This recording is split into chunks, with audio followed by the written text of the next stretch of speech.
Ito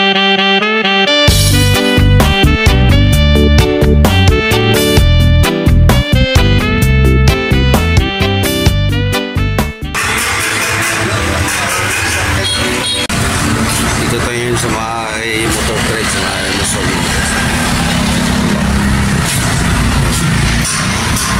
Kukuha tayo ng motor ngayon pang deliver ng tubig.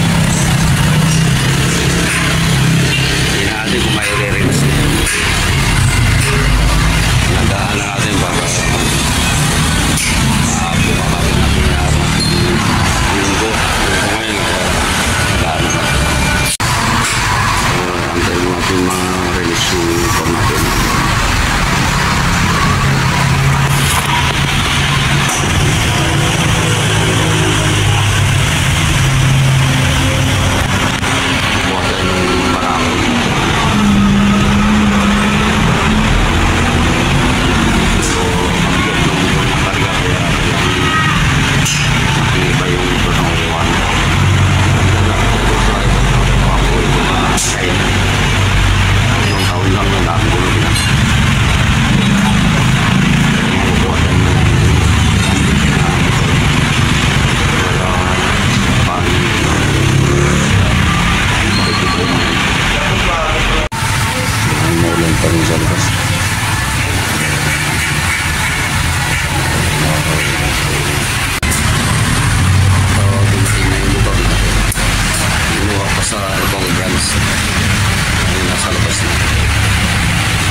Pwede naman ng solid sa pinaka ito yun. Tapos na nga tayong pumirma mga boss. Ayan yung mga kontrata na pinirmahan natin. So nauwi na nga natin yung motorsiklo mga boss. So pinahatid na natin dito. So ayan, nasa garahe at pinaandar na natin dahil kailangan natin pandali ng gusto dahil isang linggo lang ipapalit na natin to doon sa kulong-kulong pang deliver mga boss. Doon sa sidecar na yung sira yung isang motor. Natagalan tayo doon sa motor trade dahil kinuha pa sa ibang branch yung ating Barako.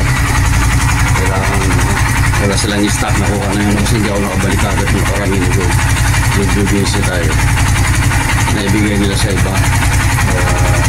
Kumuha doon sa ibang brand. Nakuha na natin. Meron na ulit tayong panibagong sakit sa ulo. Meron na tayong upulugan na naman. Yung 2 taon.